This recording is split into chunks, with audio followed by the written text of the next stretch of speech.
시청자 여러분 안녕하십니까. 고영신TV 시사정담을 시작하겠습니다. 시청자 여러분, 조국 장관이 취임하자마자 윤석열 검찰총장에 대한 견제와 압박에 들어간 모양새입니다. 조국 법무부가 윤 총장을 조국 수사 지휘라인에서 빼자고 제안했다고 이렇게 합니다. 그러니까 허수아비 총장, 바지 총장을 만들려는 의도가 담겨 있다는 것이 검찰 안팎의 시각입니다. 이종근 전 데일리안 편집국장님 나오셨습니다. 이 국장님. 네, 안녕하십니까. 뭐 아침에 여러 기사들이 나왔는데 그중에 가장 눈에 확 띄는 것이 윤석열 너는 빠져, 이런 얘기 같아요. 요지는. 그래서 그렇습니다. 법무부가 무슨 내용의 제안을 어떻게 했는지 그것부터 좀 설명을 해 주시죠. 네. 취임식이 끝나자마자 거의 취임식이 끝나자마자 두 가지를 했습니다. 조국 장관은 첫 번째는 검찰개혁 추진단을 조직하라. 검찰개혁 추진단은 검찰에 완전히 메스를 들이대서 검찰을 개혁하겠다 이건데 말은 그렇지만 속내를 들여다보면 말 안 듣는 검찰들 전부 다 자르겠다. 뭐 인사 조치를 하겠다. 뭐 이런 뉘앙스로도 읽힐 수 있는 대목 아니겠습니까?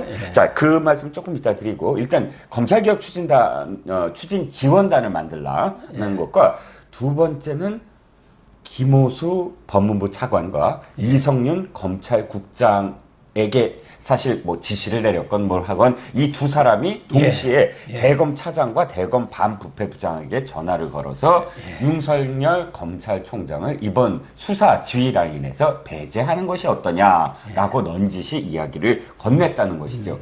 근데 이제 이게 파문이 커지자 이 두 사람, 그러니까 법무부 차관과 검찰국장은 아이디어 차원에서 전화를 했을 뿐이다 라고 이야기를 했고, 아이디어 차원. 네, 좋네요. 아이디어 차원이다. 이름은 좋네요.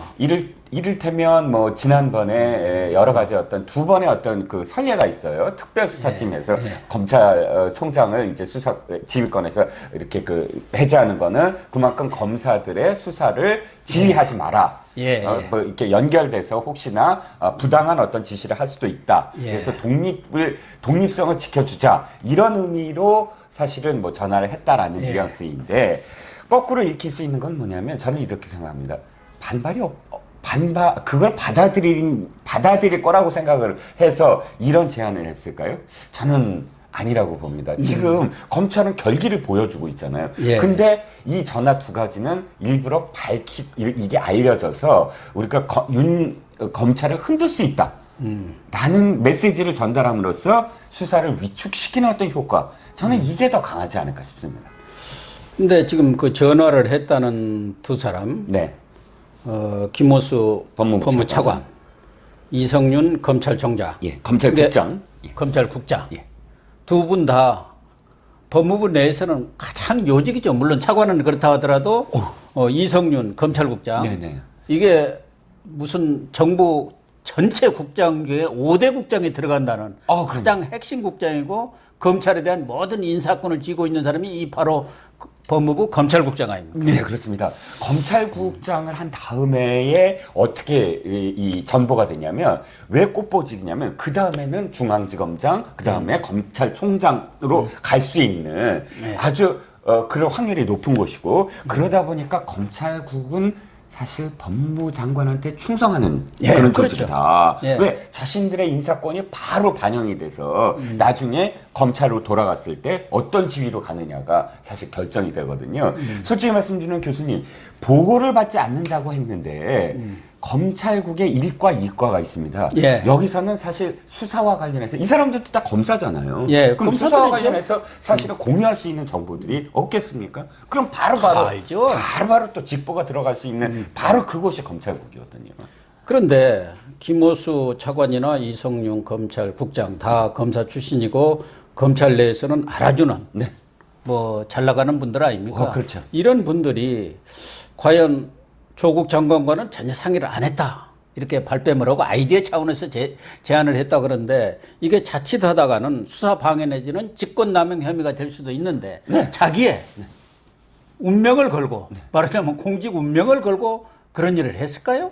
최소한도 조국 장관과는 뭔가 얘기가 된 상황에서 나왔다고 보는 것이 합리적인 뭐 해석 아닌가 하는 생각이 들어요. 아니요, 저는 지금 제가 왜 강조를 하지 않았습니까, 교수님?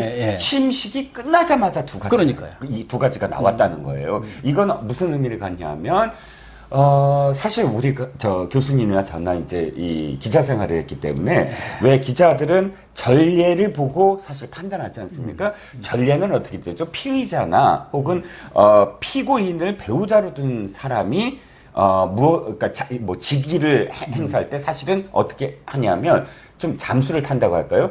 쉽게 어떤 행동을 보이지 않죠. 그렇죠. 왜냐하면 그것이 나중에 더 세게 돌아오거나 또는 이런 행동들이 사실 나중에 이게 피의 사실이 밝혀졌을 경우 후폭풍으로 굉장히 크게 돌아오지 않습니까? 그래서 한동안은 좀 정중동할 거다. 이런 또 그 예상도 있었지만 취임식이 끝나자마자 보인 이 두 가지 행동, 이것은 이미 준비하고 있었다는. 그러니까 장관직에 오르면 무엇을 할 것이다, 한다라는 준비가 없었으면 이런 행동이 나올 수가 없죠.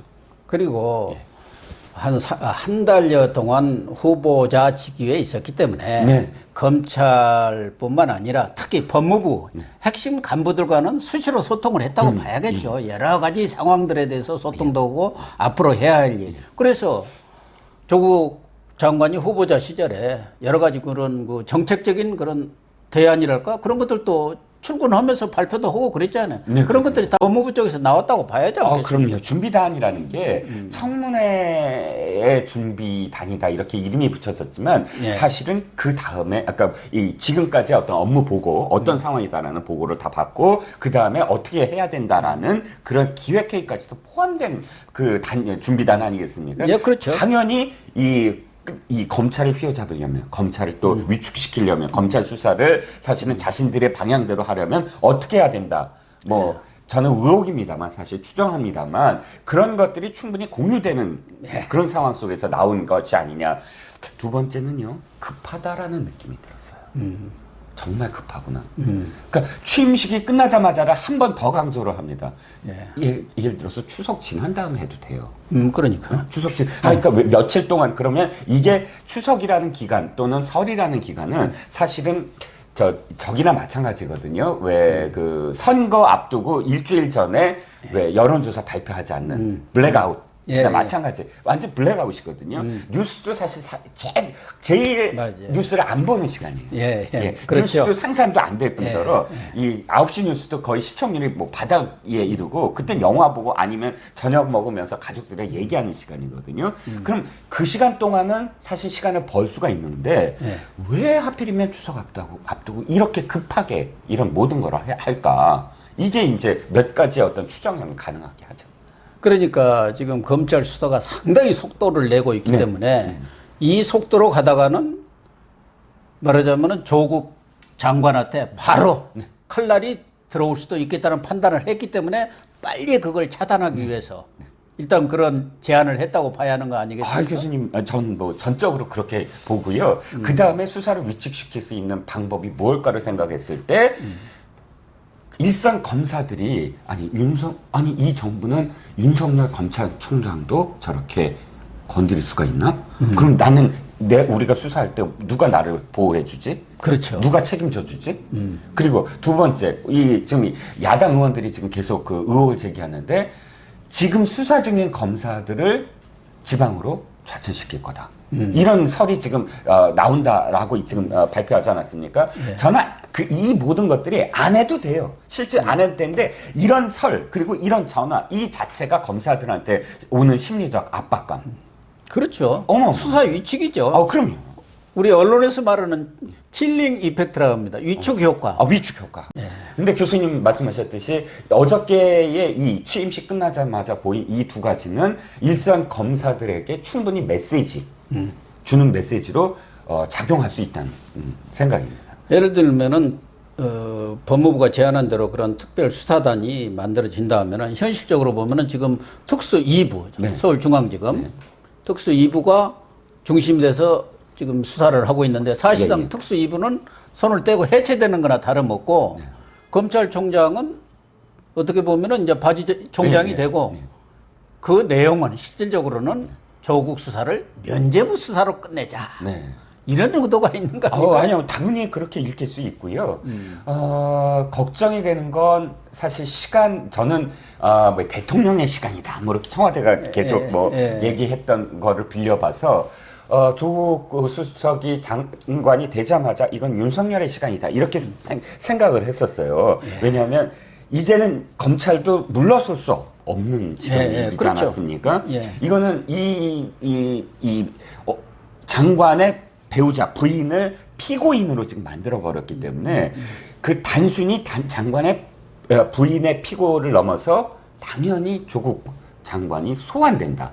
처음엔 참고인 신분이겠지만 나중에 피의자 신분까지도 가능한. 지금도 피의자 신분으로 사실상 예. 지난번 뭐 기소할 때 부인 그렇죠. 할 때 썼다는 거 아닙니까? 네네. 검찰에서는. 네. 그런데 이제 소환될 때 어떤 사건이냐에 따라서 피의자 신분이냐 참고인 신분이냐 됐지만 현재 부인이 갖고 있는 어떤 의혹, 사문서 위조 의혹은 조국 수석이 직접적으로 관여가 된 흔적은 없기 때문에 만약에 소환이 됐다 그러면 그 건으로 부른다 그러면 당신이 이걸 알았느냐 몰랐느냐 뭐 이런 참고인 신분으로 부를 가능성이 있는데 문제는 그렇게 불러서 그것만 물어보느냐죠. 그렇죠. 예. 다른 것도 다 왜 두 번 부를 수 없잖아요.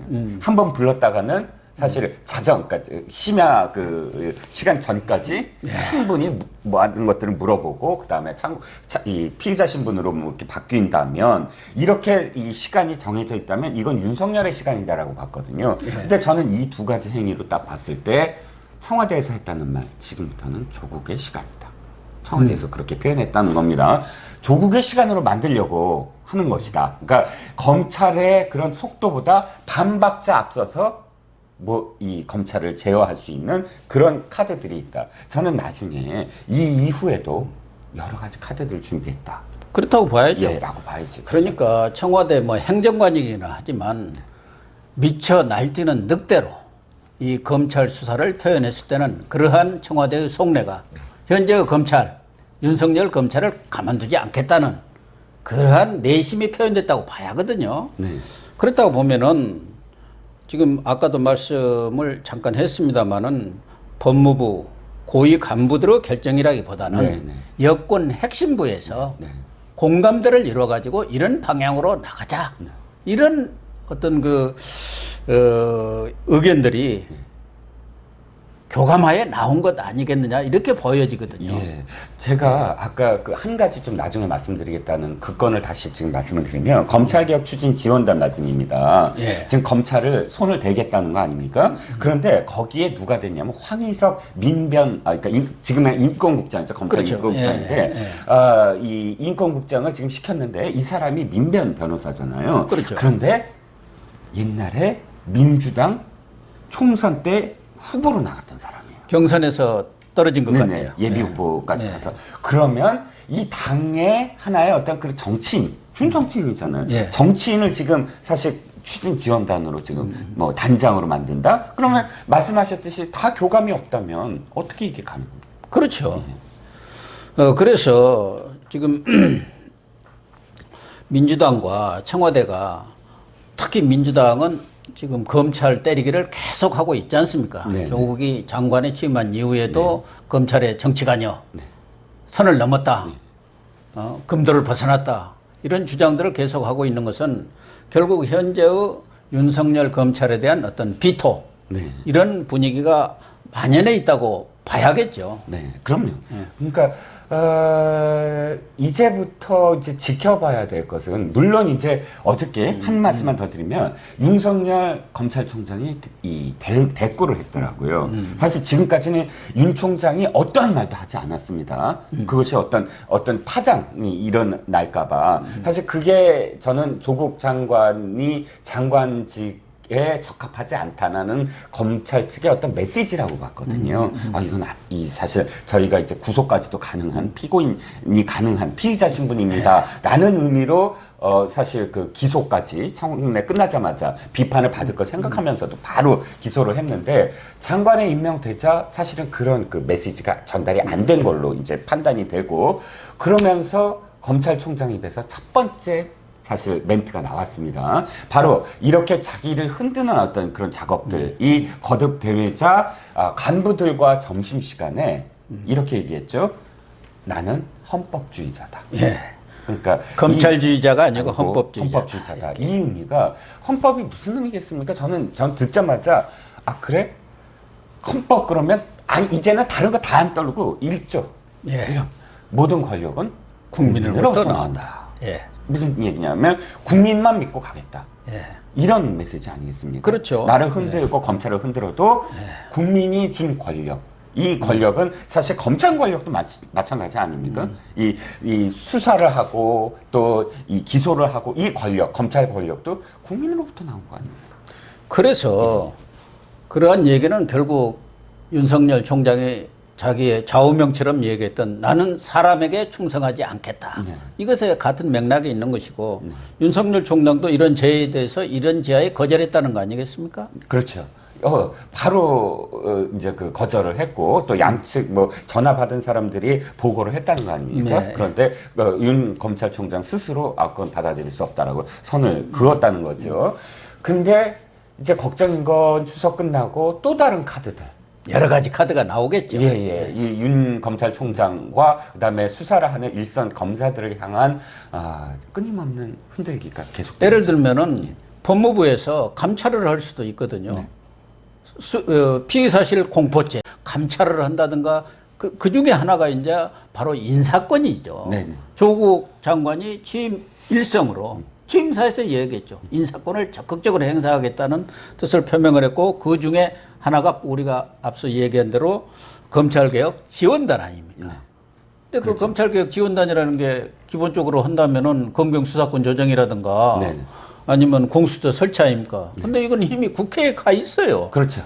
그래서 검찰이 뭐 관여할 수 있는 법무부가 관여할 수 있는 공간이라는 게 거의 없는 거거든요. 네. 그렇게 된다면은 결국은 검찰 내에 어떤 인사권을 장관의 인사권을 강화한다든지 조직을 바꾸는 것 이것은 검찰 개혁의 또 다른 한 부분 아니겠습니까? 네. 그래서 제가 교수님 말씀을 들으면서 생각이 난 게 보고를 받지 않겠다라고 했잖아요. 보고는 받지 않겠다. 다만 할 수 있는 모든 것들을 다 하겠다. 그렇죠. 이거죠. 근데 보고 안 받겠다는 것도 조국 이야기는 자기 이름 빼고는 지금 거짓말이 아닌 것이 거의 없는 것 같아요. 예. 그래서 할 수 있는 것은 무엇이냐. 지금 교수님 계속 말씀하셨듯이 저는 검찰 개혁 추진 지원단이 무엇을 할 것인가도 네. 계속 지켜봐야 되고 그들이 얘기하는 검찰 개혁 여기에 방점이 있는 게 아니냐. 그러니까 지금 수사팀이 15명이라고 해요. 전체적으로 지금 이 미디어 오늘인가요? 거기서 참 친여권 뭐 매체 아닙니까? 네, 거기서 이 팩트 체크를 했어요. 또 그래갖고 이게 사상 최대 규모냐. 이런 것들 다 팩트 체크를 했는데 또 이번에 이 매체가 무슨 생각이 들었는지 가짜뉴스다. 라고 하면서 15명이 최고는 아니다. 20명까지도 했다. 이런 어떤 이 반박 반박 글을, 기사를 올렸더라고요. 어쨌든 이 15명 중에 개혁 대상이 있다. 그래요? 예를 들자면 제가 생각하는 어떤 이 시나리오죠. 예를 들어서 추석 이후에 이 검찰 개혁이라는 건 사실은 이겁니다. 이 검찰 개혁. 모든 지금 이 정부가 들어서 모든 기관, 모든 언론, 모든 어떤 상황에서 개혁을 하겠다고 나서는 건 이 어떤 식이냐면 너는 옛날에 뭘 했다. 이걸 뒤지는 게 개혁이라고 하는 그렇죠. 거예요. 예를 들어서 KBS 그러면 KBS의 이 권력을 잡은 간부들이 그 이전 정부 때 간부들을 불러다 놓고 인민 재판을 한다는 거예요. 당신 지난번 이명박 정부랑 박근혜 정부에서 이런 다큐멘터리 했지. 이거 찍었지. 9시 뉴스에서 이런 자막 내보냈지. 이렇게 탁탁 터는 게 개혁이라는 이름으로 자행되는 거 아닙니까? 그렇죠. 그렇다면 저는 15명 중에 검찰 개혁이라는 명분으로 지난 정부에 어떤 수사를 했지? 그거부터 탁탁 털 거예요. 그러겠죠. 그러면 딱 위축되죠. 자기가 그렇죠. 자기가 지금 당장 인사 대상이 되는 개혁의 대상이 되는 거잖아요. 바로 그것부터 하려고 이렇게 추진 지원단을 만든 게 아니냐라고 저는 또 추정을 해보죠. 저는 제일 먼저 하는 게 특수부를 축소할 것 같아요. 예를 들면은 지금 전국 검찰 주요 지방검찰청에 대부분 다 특수부가 있지 않습니까? 그렇죠. 이런 부분에 대해서 지난 청문회 때 민주당 금태섭 의원이 특수부가 너무 많고 특수부 때문에 그 사람들은 공명심도 강하고 수사 열정이 강해서 검찰이 힘을 갖고 있는 것이다. 말하자면 수사를 줄여야 한다. 그러려면 특수부를 줄여야 한다고 했고 조국 장관도 거기에 전적으로 공감을 한다고 그랬어요. 그렇다고 본다면은 지금 당장 그런 조직 개편부터 들어갈 경우 특수부를 없애버려요. 그러면은 당장에 서울중앙지검만 해도 조직이 특수 3부까지 뭐 있지 않습니까? 1부, 2부, 3부까지. 예. 그걸 하나로 줄여버린다고 하면은 이 자동적으로 말하자면 현재 조국 수사 특수부 자체가 해체가 되든가 위축되는 결과를 가져올 수가 있지 않겠나 그런 생각이다. 그런데요, 교수님, 참 이 정부가 저는 이해가 안 가는 게 일관되지도 않는다는 거죠. 일관된 어떤 그 메시지, 일관된 정책 또는 일관된 어떤 그런 그 정부 운영. 네. 왜 이 말씀을 드리냐면 특수부가 늘어난 게 어느 정권에서 늘어났습니까? 이 정부에서 늘어났어요. 과거에 대검 중수부가 모든 권력을 쥐고 흔든다 해서 네. 대검 중수부를 없앤 거 아닙니까? 예. 그 대신에 특수부를 중앙지검 특수부를 그 역할을 하도록 했어요. 쭉 네. 해갖고. 네. 근데 이 정부에서 그걸 계속 키운 거 아닙니까? 그렇죠. 지금 전부 다 물먹은 검사들은 다 공안부. 공안부도 전부 지금 검사들 거의 다 저 옷 벗었거든요. 네. 왜 지금까지 대북 수사를 어떻게 했다, 다 가짜다 해놓고 공안부를 뭐 척결하듯이 해놓고 대신 특수부로 임용하고 또 뭐 많이 이렇게 조직을 확대하고 한 게 이번 정부예요. 그 이번 정부에 누가 했습니까? 사실 민정수석이 법무부 장관하고 사실 이런 어떤 검찰 조직에 대해서 지금까지 얘기하고 소통하고 정책을 입안하지 않았습니까? 예. 그런데 그런 자가 장관이 돼서 바로 자신을 겨냥한다고 해서 특수부를 축소한다? 앞뒤가 안 맞잖아요. 또 하나는 검찰권을 지금 흔들 수 있는 카드가 지난번 윤석열 총장 들어선 뒤에 인사가 있었는데요. 그중에서 6자리 검사장 자리가 비어 있습니다. 네, 아직도 비어 있죠. 예, 6자리.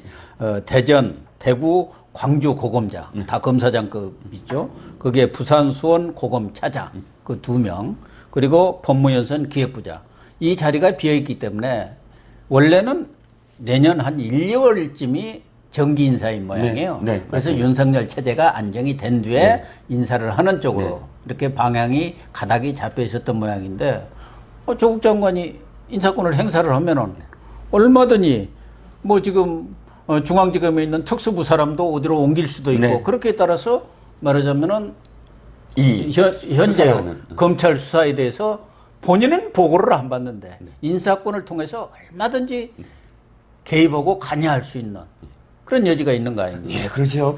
그러니까 보고를 안 받겠다 의지는 그렇게 표명을 하더라도 충성 경쟁이 시작이 되거든요. 그러겠죠. 왜냐하면 자기가 그 자리로 가야 되거든요. 그러면 검찰국의 일과 이과 서로 충성 경쟁을 하려면 어떻게 이쁘게 보이려면 어떻게 해야 되죠? 바로 어떻게든 검사들한테 정보 빼내서 같은 검사니까 지금 상황이 이렇게 됩니다 하고 딱 얘기를 하면 직접 보고는 아니더라도 검찰국을 통해서 충성 경쟁의 결과로 그렇게 된다면 아니 나는 내가 뭐 보고하라고 지시하지 않았어 라는 레토릭에 불과한 상황이 돼버리는 거죠. 지금 검찰이 어떻게 보면 덜덜 묵혀 있는 상황인데 앞으로 이런 상황들을 보면은 조국 라인 검찰과 윤석열 라인 검찰로 쫙 갈라지면서 검찰이 내부 분열을 하는 그런 상황으로도 갈 수 있지 않겠습니까? 지금 두 분 다 어떻게 보면 다 실세예요. 예, 그럼요. 그러나 누가 더 실세냐? 대통령이 만나를 무릅쓰고 밀어준 조국이 더 실세라고 봐야죠. 네, 그렇죠. 그러니까 이 모든 것들이 사실은 무릅쓰고 정말 말씀하셨듯이 이 모든 그러니까 있을 수 없는 일이죠. 야당 반대만이 아니라 자신의 지지층까지 20대와 그다음에 중산층 뭐 자영업자를 포함해서 이런 지지층까지 등을 돌리면서 검찰이 수사를 하는 이 상황 속에서도 조국을 장관으로 만들었다라는 건 이런 계산이 없으면 그렇겠죠. 불가능하죠. 이 다음에 장관 된 다음에 무엇을 해서 짧은 시간 동안 이거를 돌려버리겠다라는 계산이 충분히 섰다라고 볼 수밖에 없겠죠. 근데 조국을 그렇게 장관까지 밀어 올릴 때는 아마 내년 총선 그 이후 대선 또 20년 장기 집권을 겨냥한 여권 내부에서의 그러한 장기 어떤 플랜이랄까 이런 것들이 다 짜여진 상태에서 착착착 스케줄을 진행시키고 있는 거 아닌가 하는 게 저는 그런 감을 받아요. 네. 지금 사실 조국 장관 때문에 이렇게 묻혀진 상황들이 참 많은데 저는 걱정되는 게 방통위원장입니다. 사실 이 방통위원장이 지금 그 민원연의 또 공동대표를 했죠. 그 민원연이 소위 말해서 요 종편 패널들도 뭐 좀 비판적인 발언을 하면은 막말 패널이다. 블랙리스트를 갖고 있죠. 예, 블랙리스트 만들어 갖고 돌리고 막 그랬지 않습니까? 예. 그런데 민원연이 사실 했던 게 뭐냐면은 종편들의 어떤 뭐랄까요 성향을 분석을 해서 계속 주장했던 거는 아니 이런데도 왜 종편을 계속 허가를 해주냐라는 주장을 계속 했던 집단이에요.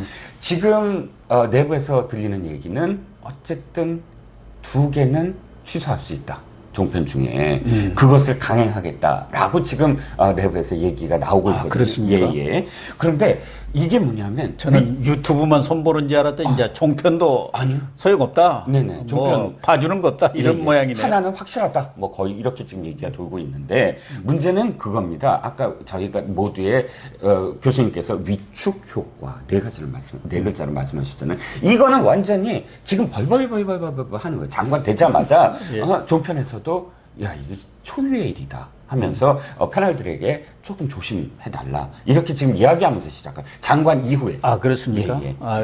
지금 방통위원장 임명된 이후에. 예. 그렇습니다. 그러니까 하긴 제가 유튜브 보면서 제일 그 소리 안 들으니까 제일 심각하네요. 그렇죠. 종편 나가면 또 PD들 얼굴 잘 알고 작가들이 와갖고 조금 톤을 낮춰주세요. 뭐 어찌고 하는데 그거 참 외면할 수도 없고 그렇죠. 그랬었는데. 근데 그런 분위기가 지금 확 깨는군요. 예, 그렇습니다. 그러니까 몸을 사리네요. 종편들도 이제 그러니까 장관 2사람 조국과 그다음에 어찌됐든 이 방통위원장 이후에 조금 조심하자. 이 상황이 어떻게 될지 모르겠다. 뭐 이런 흐름이 좀 보이고 있습니다. 그래서 그랜드 플랜이다. 저는 이게 완전 그랜드 플랜이다. 언론 위축시키고 검찰 손보면 조금 어떠한 뭐 의혹이 나와도 어쩔 게 없어요. 예. 거 봐라 무죄지 않느냐, 거 봐라 혐의 없지 않느냐라고 결과를 내겠다, 속도를 내겠다. 뭐 이런 지금 플랜을 갖고 있는 거죠. 어제 조국 장관이 돼서 처음 참여하는 국무회의를 키스트에서 했어요. 그러게요. 그 키스트는 조국 딸이 인턴 허위 증명서를 발급했다는 그런 의혹을 받는 곳 아닙니까? 거기에서 아마 나름대로 계산이 있을 거예요. 뭐 청와대에서는 오래전부터 일정이 잡혔다 하지만 그런 것 같지는 않아요. 아니 그런데 이 정권에 정말 이 정부에 뭐랄까요 너무 참 이렇게 두려워하는 게 없다, 삼가하는 게 없다, 경계하는 게 없다라는 생각이 드는 게 정상적이라면 장관의 의혹이 있는 그런 기관을 피해야 된다. 그렇죠.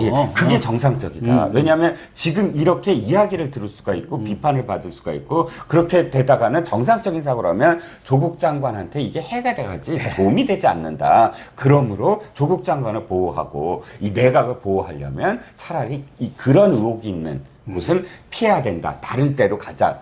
몇 달 전에 결정한 곳이라도 첫 번째 국무회의는 다른 곳이 좋겠다. 이게 정상적인 사고라는 거죠. 예, 그런데 그렇죠. 아예 그런 거 상관없 그런 거 무시해. 우리는 그냥 갈 거야. 해갖고 가서 굳이 그 차담회를 하는데 조국 장관이 차담회? 내가 이제 관련됐으니까 안 가겠습니다. 이런 어떤 상황을 만들고 기자들이 당연히 질문할 수밖에 없잖아요. 키스트 가서 조국 장관인데 당연히 연결되죠. 질문하는데 대답 안 하고. 이런 장면을 굳이 연출하면서까지 키스를 간다? 이건 무죄다라는 건 많잖아요. 그렇죠. 보여주는 행위죠. 거기 참석했던 장관들은 물론이고 청와대에서 나온 비서관들까지도 열렬히 환영하는 분위기였다는 거 아닙니까? 개선 장군처럼 이렇게 환영을 했다고 그래요. 그게 청와대의 분위기 아니겠습니까? 네, 그렇습니다. 그러니까